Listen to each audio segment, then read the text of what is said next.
മഹാഭാരതത്തിലെ ഏറ്റവും ഹൃദയഭേദകവും എന്നാൽ ദാർശനികവുമായ നിമിഷങ്ങളിലൊന്നാണ് അർജുനനും ആഭീരന്മാരും തമ്മിലുള്ള ആ അവസാന പോരാട്ടം. ദ്വാരക കത്തുകയായിരുന്നു. കടൽ തിരമാലകൾ നഗരത്തിന്റെ പടവുകളെ കീഴടക്കാൻ തുടങ്ങിയിരിക്കുന്നു. യാദവകുലം തമ്മിൽ തല്ലി നശിച്ചു. ബലരാമൻ യോഗബലത്താൽ ശരീരം വെടിഞ്ഞു.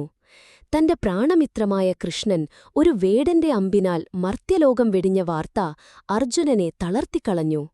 ഇനി അർജുനന് ഒരു ദൗത്യമേ ബാക്കിയുണ്ടായിരുന്നുള്ളൂ: യാദവ സ്ത്രീകളെയും കുട്ടികളെയും സുരക്ഷിതമായി ഇന്ദ്രപ്രസ്ഥത്തിൽ എത്തിക്കുക.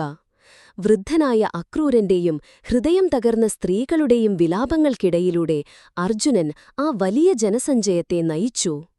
10,000-കണക്കിന് യാദവ സ്ത്രീകൾ, സ്വർണവും രത്നങ്ങളും നിറഞ്ഞ രഥങ്ങൾ, കന്നുകാലികൾ. ആ സംഘം പഞ്ചനദികളുടെ നാട്ടിലെത്തി. അവിടെയുള്ള പഞ്ചനദപ്രദേശത്ത് അവർ താവളമടിച്ചു. കൺമുന്നിൽ വെച്ച് വൃഷ്ണികളെയും അന്ധകരെയും കാട്ടാളന്മാർ തട്ടിക്കൊണ്ടുപോയി. മിച്ചമുള്ളവരെ രക്ഷിക്കാൻ അർജുനൻ തന്നാലാവുന്നത് ശ്രമിച്ചെങ്കിലും ആഭീരന്മാർ അമ്പുകളുമായി ആ വലിയ സമ്പത്തിന്റെ പകുതിയും കൊള്ളയടിച്ച് കാട്ടിലേക്ക് മറഞ്ഞു. അർജുനൻ തളർന്ന് നിലത്തിരുന്നു. തന്റെ ഗാണ്ഡീവം വെറുമൊരു മുളവടി പോലെ അദ്ദേഹത്തിനു തോന്നി. തന്റെ കൈകൾക്ക് ഇനിയൊരു പുല്ലിനെപ്പോലും മുറിക്കാൻ കരുത്തില്ലെന്ന് അദ്ദേഹം തിരിച്ചറിഞ്ഞു. കൃഷ്ണനില്ലാത്ത അർജുനൻ ജീവനില്ലാത്ത ശരീരം പോലെയാണെന്ന് ആ നിമിഷം ലോകത്തിനു ബോധ്യമായി. അവശേഷിച്ച സ്ത്രീകളുമായി അർജുനൻ ഹസ്തിനപുരിയിലേക്ക് നടന്നു.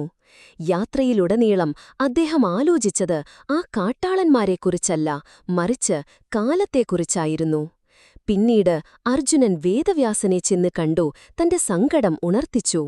അർജുനൻ ചോദിച്ചു: പിതാമഹാ, എന്റെ അസ്ത്രങ്ങൾ എവിടെ പോയി? എന്റെ കരുത്തെവിടെ മറഞ്ഞു?